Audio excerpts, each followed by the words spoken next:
E através da medicina do esporte, a gente conhece o indivíduo de uma forma global e utiliza o exercício como uma estratégia para buscar qualidade de vida, um envelhecimento mais saudável, um ganho ou uma melhora da questão de autonomia e, claro, também, por que não, buscar performance em determinados esportes.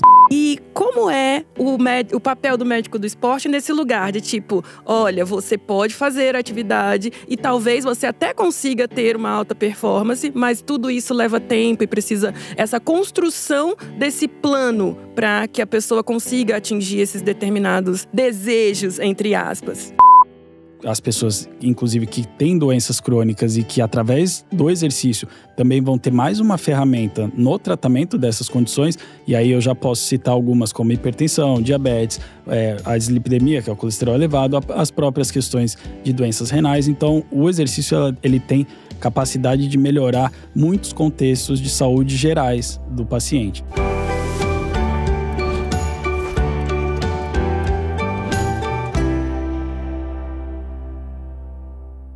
Oiê! Eu sou Jéssica, médica nefrologista, e você está no Hemodiálogos, o podcast de saúde da NefroStar. Nós temos episódios todas as quartas-feiras. Para não perder nenhum tema, que estão incríveis, é só seguir a gente. Pode seguir no @NefroStar no Instagram e também pode acompanhar o nosso canal. Os links estarão todos aqui embaixo e eu conto com vocês nessa. Hoje nós vamos falar sobre um tema muito relevante. Nós vamos falar sobre um tema que talvez seja até um pouco desconhecido e para isso nós vamos ter a ajuda de uma pessoa muito importante, o Dr. Vitor Sorage, que é médico do esporte. Tudo bem, Vitor? Tudo bem, Jéssica, obrigado pelo convite. Só para me apresentar rapidamente, meu nome é Vitor Sorage, sou médico do esporte pela USP, Universidade de São Paulo. Tenho pós-graduação em Fisiologia do Exercício e Biomecânica. Também fiz pós-graduação em acupuntura e medicina tradicional chinesa. Atualmente sou médico do esporte de uma clínica aqui em São Paulo que chama Care Club e também sou médico do futebol profissional do Palmeiras. Nossa, que currículo, hein? Eu acho que não tinha ninguém mais importante para trazer todas essas informações que nós vamos falar aqui hoje. E antes de mais nada, a gente precisaria saber o que é a medicina do esporte. Ótimo, é uma pergunta muito comum. Muita gente ainda desconhece. E é uma especialidade médica como as outras, como a sua, nefrologia, como pediatria, como ortopedia. E através da medicina do esporte, a gente conhece o indivíduo de uma forma global e utiliza o exercício como uma estratégia de vida para buscar qualidade de vida, um envelhecimento mais saudável, um ganho ou uma melhora da questão de autonomia e, claro, também, por que não, buscar performance em determinados esportes. Então, a função da medicina do esporte basicamente é conhecer todo o indivíduo para que a gente consiga, através de rotina, através de uma mudança de estilo de vida, através de algumas estratégias nutricionais, de próprio exercício físico, de alterações como do sono, por exemplo, de suplementações, a gente consegue otimizar esse potencial fisiológico que o indivíduo tem. E através dessa potencialização, a gente vai atingir os objetivos, seja objetivos de vida, como eu já citei, sejam objetivos próprios do esporte.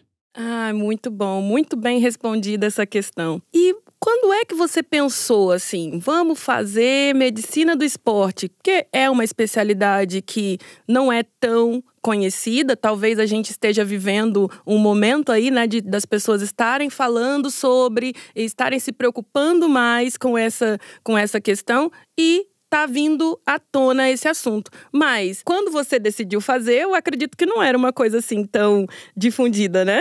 Não era realmente, e é engraçado porque existem duas respostas que se complementam para isso. Eu sempre fui do esporte, sempre pratiquei exercícios, cheguei até a certo nível competitivo, então eu sempre gostei dessa reação do nosso corpo, quais são as respostas que o nosso corpo tem frente à sobrecarga que o exercício por si só traz. Mas também, ao longo da faculdade, da minha formação, eu fui ganhando mais interesse sobre essas questões de você fazer um tratamento ou uma abordagem, melhor dizendo, preventiva na questão de saúde das pessoas. Então, eu comecei a entender de que o meu contexto, onde eu preferia estar, era onde estavam as pessoas que buscavam saúde ou onde eu pudesse fornecer algum tipo de orientação que trouxesse mais saúde do que o tratamento de condições como doenças. Então, basicamente, eu juntei as duas coisas. E, claro, sempre quis trabalhar com futebol, já que eu não pude ser jogador. Então eu acabei juntando as duas coisas. Mas não foi uma decisão tão simples até por isso. Porque na época ela era menos difundida do que é hoje. E graças a Deus, hoje a gente vê que é um caminho em que a medicina por si só tem tomado, né? Essa visão global, essa abordagem preventiva muito mais do que paliativa que a gente busca para trazer qualidade de vida para as pessoas. Você está entrando na nossa rede, né, de temas que nós vamos abordar, que são, em geral, voltados à mudança do estilo de vida. Eu tenho observado que a nossa medicina, que a medicina como um todo, tem observado, tem olhado cada vez mais para esse lugar. Então, quando utilizar os afazeres do médico do esporte nessa mudança do estilo de vida? A ideia da medicina do esporte, como eu comentei, basicamente é facilitar um processo de escolhas de atividades ou de rotinas ou de comportamentos que vão trazer benefícios em termos de saúde gerais para aquela pessoa. Então, quando procurar um médico do esporte ou por que passar no médico do esporte, tem diversas respostas para isso, desde a pessoa que é completamente sedentária e quer ou precisa começar algum tipo de atividade física para obtenção de saúde, seja uma pessoa que já pratica algum esporte e quer melhorar sua performance nesse determinado esporte, as pessoas, inclusive, que têm doenças crônicas e que, através do exercício, também vão ter mais uma ferramenta no tratamento dessas condições. E aí eu já posso citar algumas como hipertensão, diabetes, a dislipidemia, que é o colesterol elevado, as próprias questões de doenças renais. Então, o exercício, ele tem capacidade de melhorar muitos contextos de saúde gerais do paciente. E, claro, também os atletas profissionais, aqueles que querem viver disso como uma profissão. Então, todo esse contexto acaba procurando o médico do esporte para ter algum tipo de auxílio. Então, a gente brinca que a medicina do esporte, no começo, ela era muito vista como aquele médico que atende o atleta profissional. Mas hoje, na verdade, o que a gente mais atende realmente são as pessoas, entre aspas, comuns, como eu, como você, que utilizam, mais uma vez, o exercício como uma estratégia de obtenção de comportamentos melhores. Então, essa questão da mudança de estilo de vida passa também pelo exercício. A partir do momento que a pessoa começa a incorporar na rotina dela melhores comportamentos, e aí o exercício é um deles, ela começa a entender os benefícios de saúde e ela acaba também automatizando isso e tornando isso de uma forma mais regular e factível dentro do dia a dia dela. Hoje a gente tá falando sobre exercício, mas ao longo dos nossos temas a gente já falou sobre nutrição, sobre uma abordagem mais geral, por exemplo, da abordagem multidisciplinar. Então, se você não acompanhou esses temas, pode procurar aí nos nossos temas anteriores, que você vai ter uma excelente oportunidade. Mas, nesse contexto geral, todo mundo fala a mesma língua. Bora começar a fazer atividade física. Mas é assim? É assim mesmo, Vitor? Tipo assim, olha, acordei hoje com vontade de fazer atividade física e vou fazer.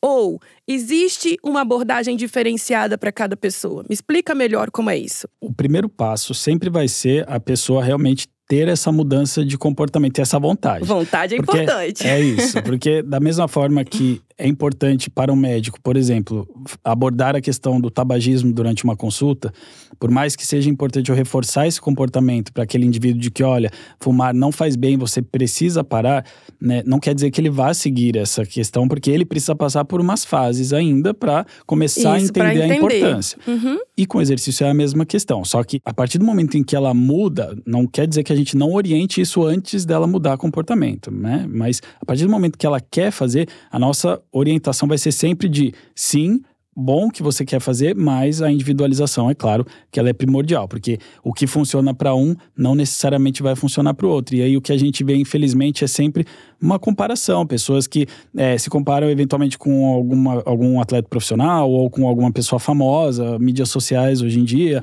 né? E ela quer ter o que aquela pessoa tem, mas ela não sabe exatamente como aquela pessoa conseguiu chegar lá. Alcançou esses resultados. Exato. Então, assim, a individualização ela é muito importante. Então, passar em consulta, fazer uma avaliação, entender os objetivos, entender a rotina que aquela pessoa está inserida. Eu também falo assim, o que é saúde? A gente segue algumas determinações ou algumas, como é que eu posso dizer? Conceitos. O conceito de saúde. O que a gente consegue levar, né, na nossa percepção, medicina do esporte, é que saúde é, além de não ter doença, que é um ótimo parâmetro, é você ter um bem-estar também biológico e psicológico atrelado. E social. Então, E quer social. dizer, tem muitas camadas Então, para definir bem-estar saúde. biopsicossocial, porque a pessoa pode não ter nenhuma doença diagnosticada, mas ela pode dormir mal, ela pode ter comportamentos ruins durante o dia, ela pode ser muito estressada com questões pessoais e de trabalho, enfim. Então, a ideia realmente é individualizar, entender a rotina.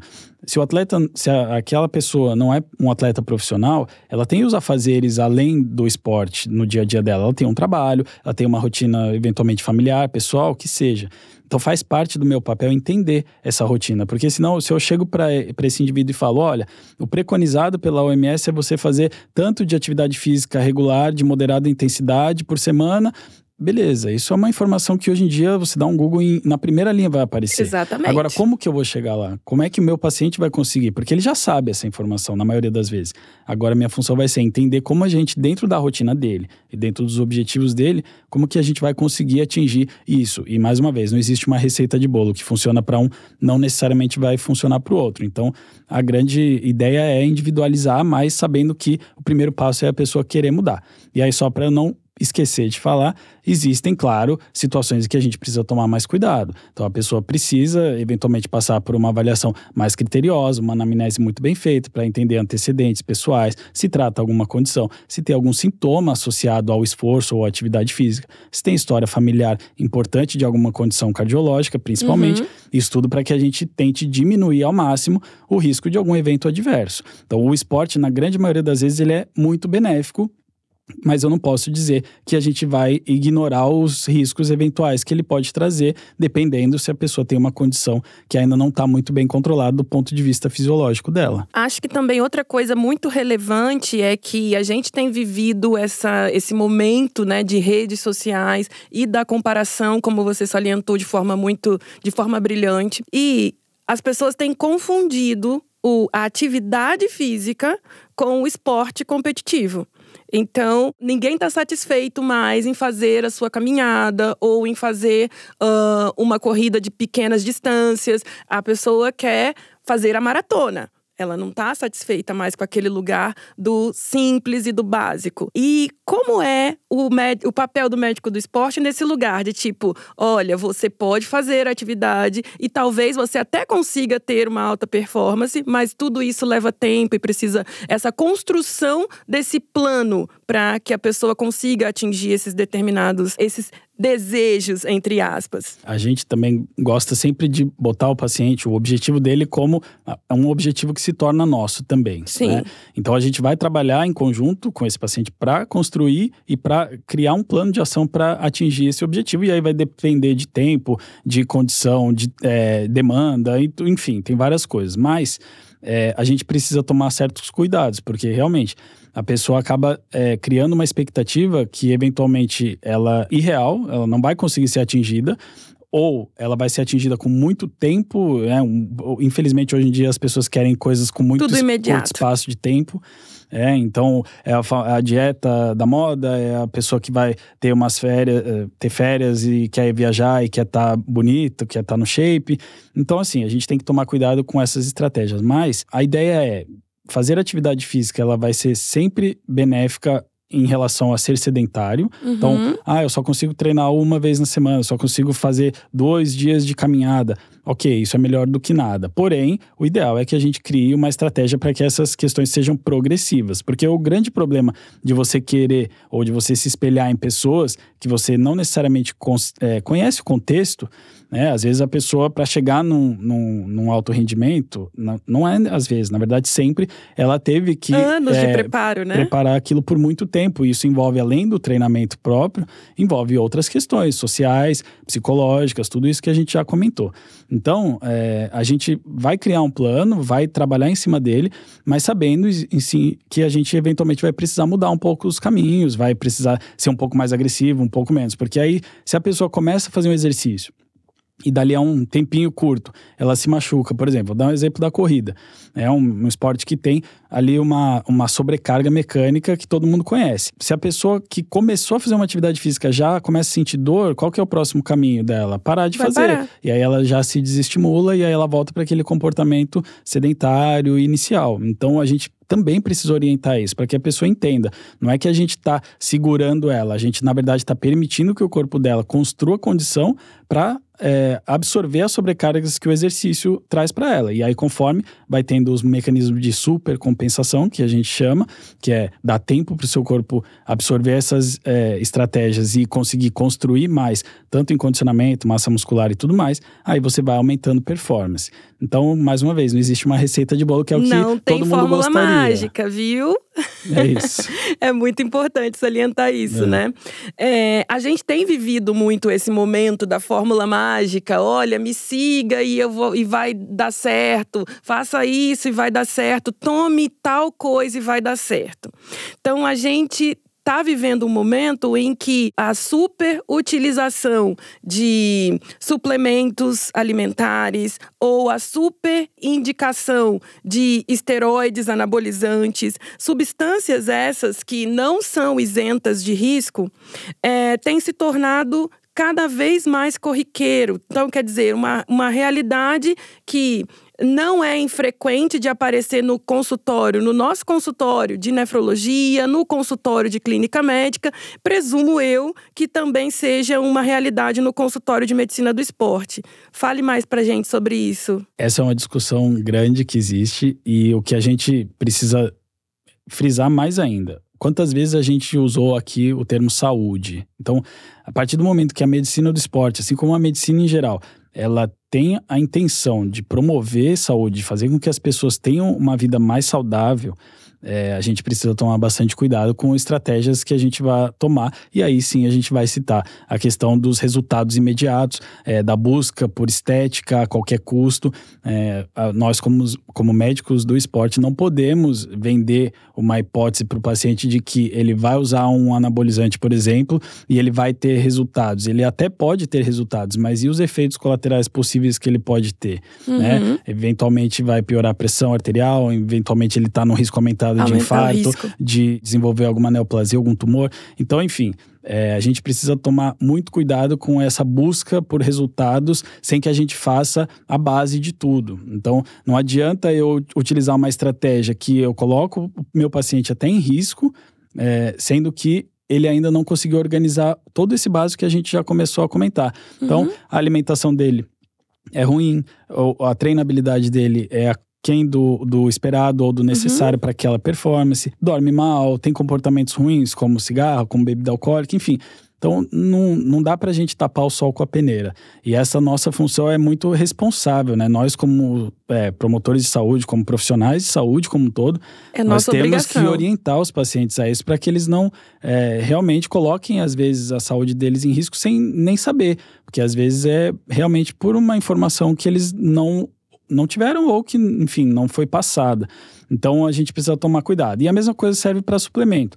Claro que falar de hormônio, existem indicações, então isso é importante frisar, tá? Existem indicações de reposição hormonal, mas aí eu não tô falando de estética, eu tô falando de tratamento para condições de saúde, tá? E claro, existe a questão dos suplementos, que também estão muito difundidos, é uma indústria grande, e a gente precisa também orientar o nosso paciente de, você tá usando tais suplementos, por quê? Qual é a ideia? Quem te passou? Por quê? O que você espera de tomar isso? Existem suplementos que funcionam. Sim. Cientificamente funcionam. E a gente também precisa sempre salientar que a pessoa precisa ter prescrição para tomar esses suplementos ou medicações e que precisam ser feitos exames para a gente rastrear as funções, né?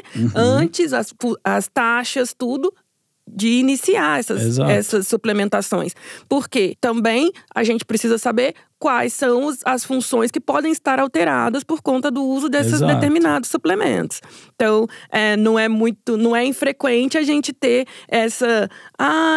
tomei tal suplemento, minha taxa X mudou, né? Então, assim, eu acho que é muito frequente isso, super principalmente com a creatina, né? Em relação às pessoas virem falar, olha, a creatinina mudou, tava assim, agora tá de outro jeito. Então, é muito importante que tenha acompanhamento médico, indicação médica, prescrição e o acompanhamento laboratorial também. Então, tanto antes, durante o tratamento e acompanhamento com suplementação e também após. E mais uma vez eu friso aquela questão da individualização, porque é isso. Eu me cadastrei na academia e meu colega toma tal suplemento e eu vou tomar também. Às vezes você vai gastar um dinheiro para um suplemento que até pode funcionar em algum momento, mas que para o seu contexto ainda não faz a menor não se faz necessário. Né? Ele chama suplemento, até porque na maioria das vezes você obtém isso através de uma dieta balanceada e de bons comportamentos. Mas é claro que dependendo da demanda,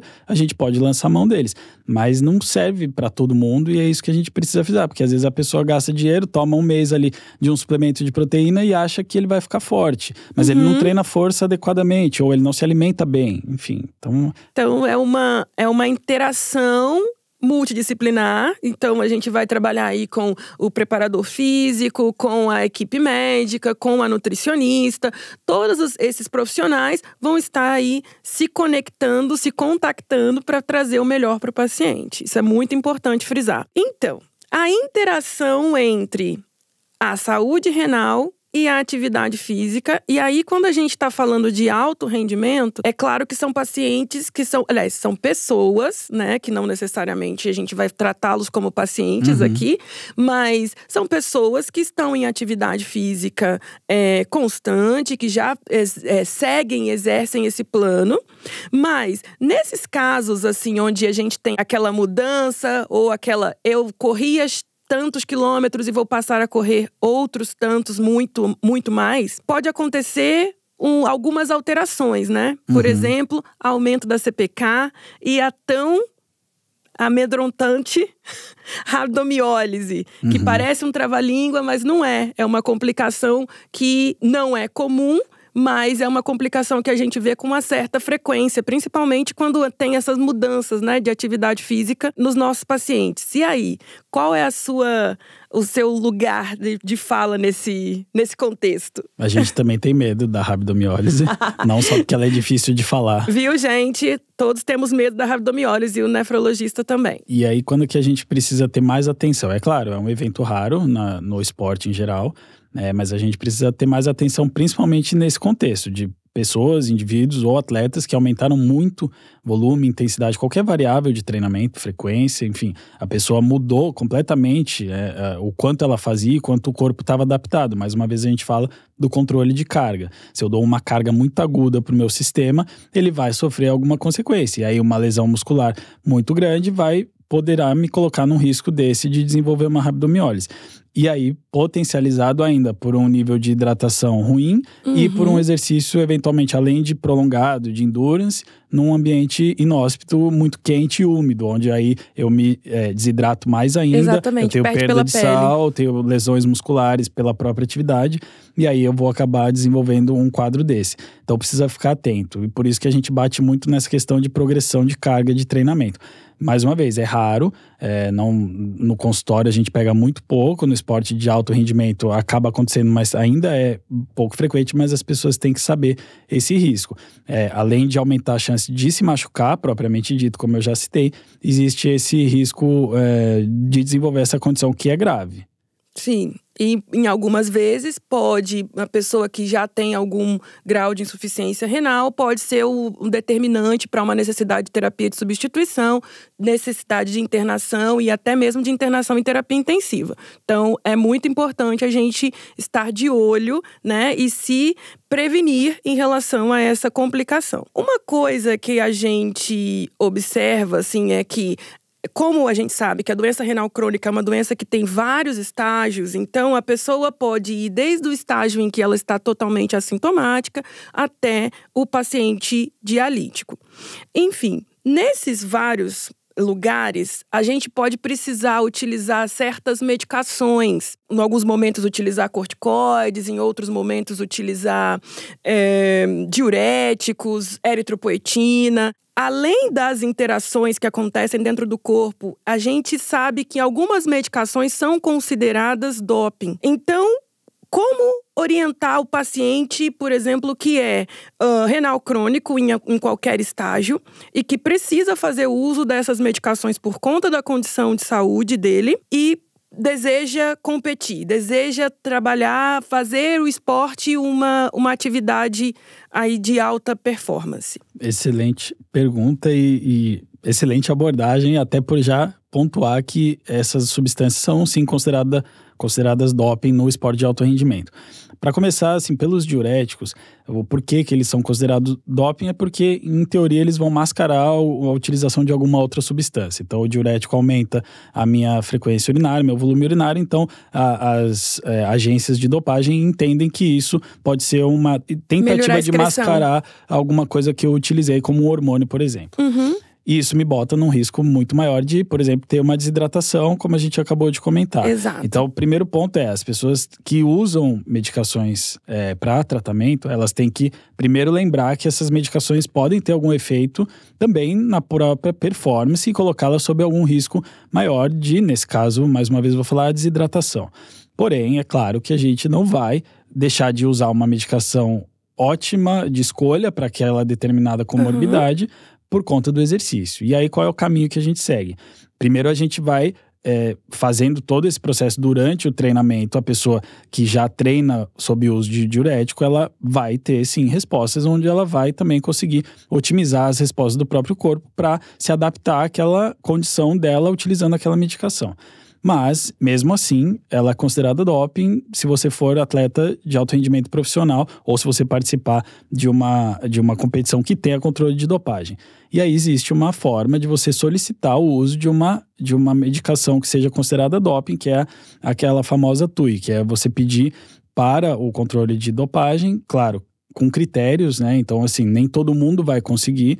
Então, precisa de um relatório bem feito, explicar o porquê que aquela é a droga de escolha, porquê que, ou se já tiveram outras tentativas e não deram. Enfim, precisa justificar com exames e com tudo mais e submeter à análise. Então, esse é o caminho que a gente utiliza no esporte de alto rendimento quando a gente precisa utilizar qualquer uma dessas substâncias que você citou. Outra questão que a gente precisa ficar atento. Sou atleta profissional, mas não estou fazendo uso dessas medicações de forma rotineira, porque não me é indicado ainda, mas precisei, por alguma necessidade, buscar um atendimento de urgência.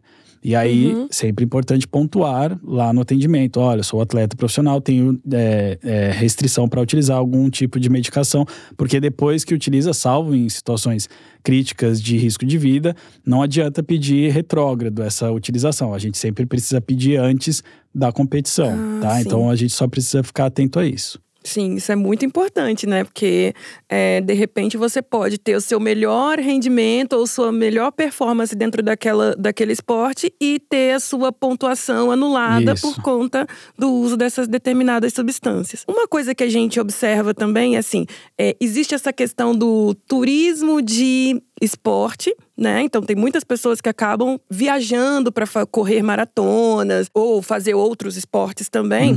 E a gente tem uma coisa que a gente não conhece muito bem o clima desses lugares para onde a gente está indo.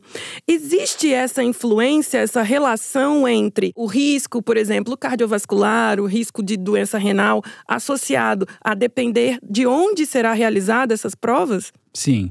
E é importante porque realmente, conforme eu me desloco para um outro país ou para um outro clima, para me exercitar ou para fazer algum tipo de atividade física de alta intensidade ou de alto volume, então, vou correr uma maratona no deserto, vou fazer a escalada do acampamento base do Everest, enfim, ou eu vou subir para uma montanha com altimetria super alta. Eu preciso me adaptar, eu preciso fazer um treino para que meu corpo receba aquela informação ao longo do processo de treinamento e quando eu chegar lá, meu corpo esteja melhor preparado. Então, principalmente o clima quente e seco e úmido, ele tem esse risco maior, tanto cardiovascular, porque já aumenta a frequência de base, já aumenta a frequência cardíaca durante esforço, aumenta níveis de pressão arterial, aumenta risco de desidratação e de distúrbio hidroeletrolítico, então a pessoa acaba estando sob um risco maior de desenvolver o colapso pelo calor, que é o heat stroke. Mas, pensando na questão da altitude e do frio também, sempre que a gente tiver um ambiente inóspito, o ideal é que a gente faça uma preparação para que a gente chegue lá já mais adaptado. Então, a gente precisa tomar cuidado. E uma outra questão, no clima frio, a gente tende a tomar menos líquido. E aí também a gente se engana, porque a gente acha que por estar frio, a gente não desidrata. Mas aí a gente toma menos líquido e acaba também se desidratando. Existem outras questões associadas a um clima frio que alteram parte respiratória. Então, a gente acaba ficando mais propenso a desenvolver alguma questão respiratória durante o esforço, que é o broncoespasmo induzido pelo exercício. Então, assim, a gente precisa realmente conhecer para onde a gente está indo. E uma outra coisa desse turismo, que é super legal, tá? As pessoas realmente se deslocarem por aí para fazerem atividade física, isso para nós médicos do esporte é muito gratificante. Mas existe aquela questão lá que a gente citou no começo, de meus amigos estão querendo fazer uma prova de ultra endurance daqui a 3 meses e a gente combinou ali no trabalho. Tá, tudo bem, mas o que você faz hoje? Não faço nada, corro 5 km por semana. Aí você precisa também tomar esse cuidado, porque senão tudo que a gente conversou de fator de risco do exercício acabam sendo muito potencializados.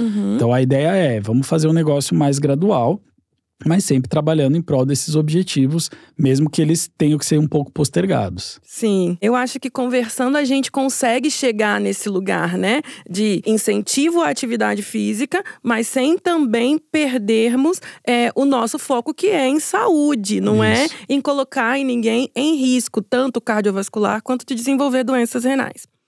Quando a gente fala, por exemplo, de atletas que tenham alta performance, às vezes a gente encontra, principalmente quando acontece o envelhecimento desses atletas, o diagnóstico de hipertensão. E aí, como é o manejo dessa pessoa que já tinha a prática de atividade física, agora nesse novo contexto? Como pensar esse lugar agora? Tem 2 caminhos, né? Tem a pessoa que foi atleta durante a vida.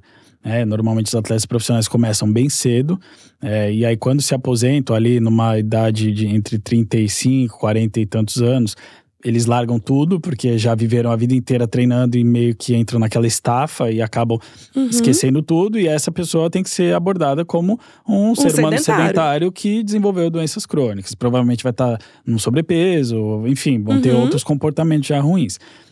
Agora, a pessoa que foi atleta, que foi se exercitando ao longo da vida e manteve esse hábito, claro que num nível menor, mas pensando em promoção de saúde e tudo mais, essa acaba desenvolvendo isso com menor frequência e a abordagem dela normalmente vai ser muito mais atrelada ao ajuste de alguns comportamentos e eventualmente medicações se forem necessárias, mas nesse caso o manuseio acaba sendo mais fácil, porque a pessoa já tem aquilo ainda inserido na rotina dela. Agora, quando a pessoa... E é um risco que acontece, porque o esporte de alto rendimento, por mais que a gente se espelhe em pessoas, em atletas, a gente sabe o quanto desgastante, né? Ele é ao longo da carreira do atleta. Então, quando ele tem essa quebra, essa ruptura, é como uma pessoa que entra em estafa mesmo. Então ela acaba meio que não querendo mais ter aquele tipo de comportamento. E aí lá, pra gente retomar isso ainda mais num nível não competitivo, porque o atleta ele é competitivo por natureza. E aí quando você fala, olha, vamos fazer uma caminhada 3 vezes por semana, uma musculaçãozinha 2 vezes, um pilates, nossa, os caras entram em loucura. Então esse é um contexto difícil. Mas acaba que acontece mesmo. E aí a gente tem que atuar como um médico generalista mesmo, que vai orientá-lo dessas maneiras para prevenir que aconteçam coisas que a gente infelizmente vê acontecendo. Sim, sem deixar de lado que o esporte, na verdade a atividade física é nossa aliada nesse tratamento, né? Sim. Obviamente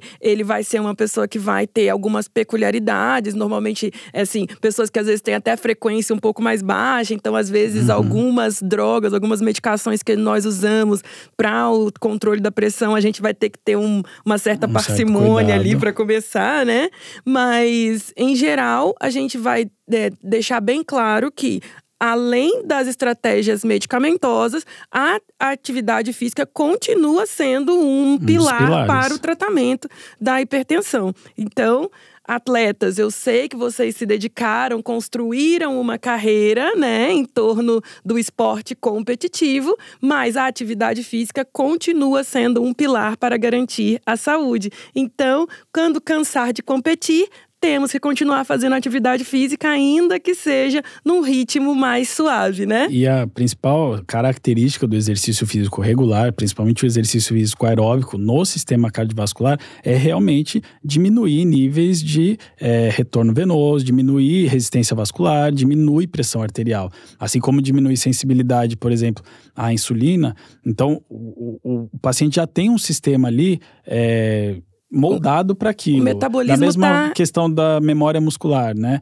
Então, assim, claro que para aquela pessoa, talvez uma retomada de um exercício regular como tratamento, ele vai dar um resultado bem satisfatório por conta de todas essas adaptações que ele foi construindo ao longo da vida. Sim. A gente tem observado alguns artigos, trabalhos que têm associado, por exemplo, a sarcopenia, ou seja, a diminuição da massa muscular, né? Também alterações neurológicas. Então, deixando essas pessoas que têm essa tendência à sarcopenia também mais próxima da evolução de demência.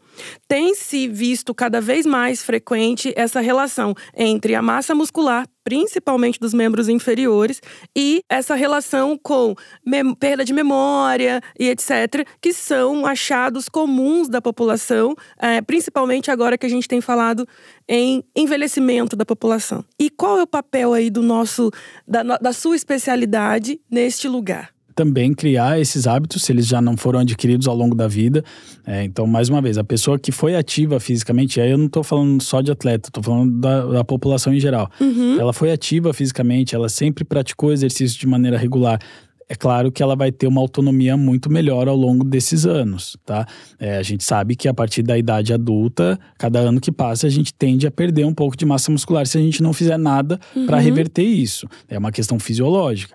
Então, a nossa função é realmente essa de orientar e de trazer esses pacientes para o nosso controle, para o nosso acompanhamento. Porque o idoso, ele vai lá e acompanha com o geriatra, tá certo? Ele eventualmente tem um cardiologista, mas ele também pode ter um médico do esporte para fazer essa gerência toda de processos e de otimizar o quanto de exercício pode fazer. Pacientes pós-infarto, por exemplo, que foram submetidos à reabilitação cardíaca através de exercício, quer dizer, o cara infarta, em um mês ele está fazendo exercício. Então isso é bom, porque as pessoas começam a entender que o exercício realmente tem essa característica. E aí, claro, trabalhando fortalecimento, orientando esses pacientes, eu tenho pacientes aí de 70, 75 até 80 anos. É claro que a gente precisa educá-los, nem todos ainda compreendem a importância de exercício. Muitos têm dúvidas de falar, eu não tenho onde fazer, não tenho acesso a uma academia, não sei andar em esteira. E a gente começa com medidas bem simples, de levantar e sentar do sofá, de caminhar no próprio quintal, 5 minutos, 3 vezes por semana, e daí na próxima semana aumenta para 10 e sucessivamente. Então, são estratégias que às vezes parecem que não vão mudar nada. O paciente fala, pô, doutor, mas se você fizer isso, é melhor não fazer nada. Não, pelo contrário. É assim que você vai começar a ganhar um pouquinho mais para conseguir fazer um pouco mais também. E ganhar autonomia, né? Porque eu acho que a gente está caminhando para um mundo cada vez menos das vovós tricoteiras, né? De sentadinhas. E cada vez as pessoas estão vivendo mais e vivendo com qualidade. Então, as senhoras estão tendo o seu dia a dia nos grupos de convivência. E as pessoas acabam, nesse contexto, se expondo a certas situações de risco. Inclusive, risco de fratura. Sim. Então, é muito importante que a gente tenha saúde e massa muscular para que a gente consiga diminuir também esse risco de fratura e diminuir morbimortalidade nessa idade, né? Uma fratura na idade tanto do idoso jovem quanto do idoso, o tal old, né? Que a gente tem ouvido falar cada vez mais, está diretamente relacionada com a piora da qualidade de vida e com o risco de internação, né? E com morbimortalidade também bem aumentada. E o exercício tem a capacidade de remodelar o tecido ósseo. Então, é importante fazer exercício também para o osso. Ah, mas eu tenho um osso fraco, tenho osteopenia, osteoporose. Tudo bem. Microimpacto, claro que salva vidas. É claro que a gente vai orientar isso. Não quer dizer que o vovô vai pular de paraquedas, mas ele precisa fazer exercício também de impacto controlado para que esse tecido dele tenha a capacidade de se regenerar e fortalecer. Então, é isso. O exercício, ele realmente tem todas essas características. Exatamente. E ninguém tá falando pro vovô para ele virar um marombeiro da noite pro dia. A gente tá falando pro vovô para ele ter condições de, por exemplo, brincar com o neto, jogar uma bolinha com o neto ali no quintal de casa. Banho, se alimentar. Tomar banho, sentar, levantar. Então, são situações em que você consegue exercer suas funções básicas do dia a dia, né? É super importante a gente salientar isso. Passeamos por vários temas, né? Foi bastante coisa. É um mundo grande para falar.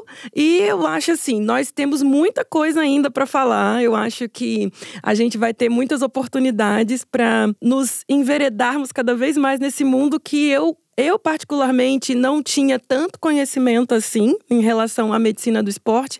E de verdade, não é porque você tá aqui não, hein, Vitor? Mas gostei muito de conhecer sobre esse mundo. Que bom. Agora, cada vez mais, me sinto incentivada em falar sobre esporte, sobre atividade física com os meus pacientes e trazer eles para esse time, né? Acho muito válido. Faz parte da nossa função também sempre orientar que as pessoas tenham comportamentos mais ativos, tá? Agradeço aí pelas palavras e para mim é um mundo fantástico, então sempre que eu puder trazer e compartilhar esse conhecimento para as pessoas, eu estou realizando o objetivo que me trouxe, que você perguntou, para a medicina do esporte, para que elas entendam que o esporte é uma ferramenta muito grande que a gente tem para ter uma vida melhor. Então, é isso, assim. E uma única coisa que eu queria citar, que a gente acabou não falando e que eu acho que calha muito bem com o assunto, é a questão do uso de anti-inflamatório. Porque no esporte a gente vê muito, tá?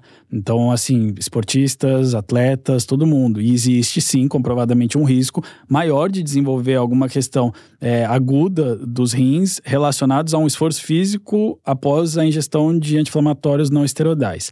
Eu não estou dizendo que a gente não utiliza e nem que os anti-inflamatórios não tenham os seus benefícios.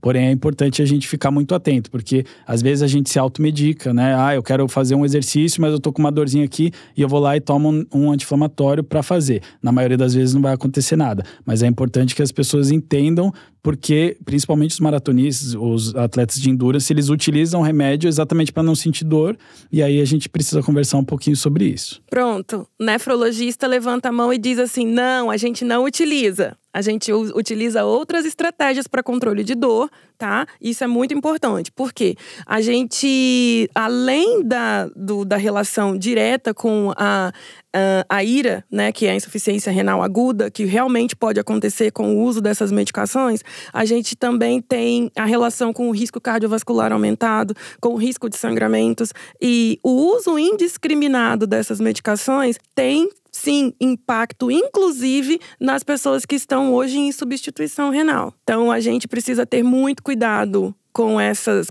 medicações, com o anti-inflamatório. E a gente tem que parar com o hábito de se automedicar. É muito frequente, né? Eu fui na academia, tô todo dolorido. Sabe? É aquela medicação do dia seguinte. Então, você está fazendo duas injúrias com o seu rim, né? É normal que aconteça essa dor na pós-atividade. Sim. Vai ter liberação de algumas proteínas do interior do músculo que pode levar a uma reação inflamatória. E isso pode ter repercussão na função renal. E aí, por cima, você ainda põe o anti-inflamatório, que é um fator a mais para fazer mal para o rim. Então, temos que sim ter muito cuidado com o uso de anti-inflamatórios. Foi muito pertinente a sua colocação, Vitor. Muito pertinente mesmo. Bom, acho que com essa a gente conseguiu abordar a maior parte das coisas que fazem dessa interface que existe entre a atividade física, o exercício, tanto o exercício corriqueiro quanto o exercício de alta performance e a saúde renal. Ainda temos muitas coisas para conversar, como eu já deixei claro, você será muito bem quisto aqui toda vez que quiser voltar. Tirou bastante dúvidas dos nossos espectadores. Acho que ainda vamos ficar algumas outras coisinhas aí para os nossos próximos episódios. Acho que esse binômio aqui vai dar certo, né? Com certeza. Nefrologia e medicina do esporte tem tudo a ver. Certo? A medicina do esporte tem tudo a ver com todas as áreas e a gente vai sempre estar à disposição para ajudá-los no que for necessário nessa questão para que os pacientes sejam beneficiados dessas medidas. Muito bom! Bom, então, como já deixei claro, foi um prazer te receber. Prazer é meu. Quero te ver aqui dentro em breve. E, gente, eu também quero falar com você que está assistindo a gente, que ficou conosco até aqui. Muito obrigado por nos assistir, por estar conosco. Esse é mais um episódio do Hemodiálogos, o podcast de saúde da NefroStar. Para você não perder nenhum dos nossos episódios, dá uma seguida lá no Instagram, @NefroStar, ou então pode acompanhar e se inscrever aqui no canal também, tá? Eu vou esperar vocês todas quartas-feiras. A gente sempre lança novos episódios. Até o próximo! Tchau!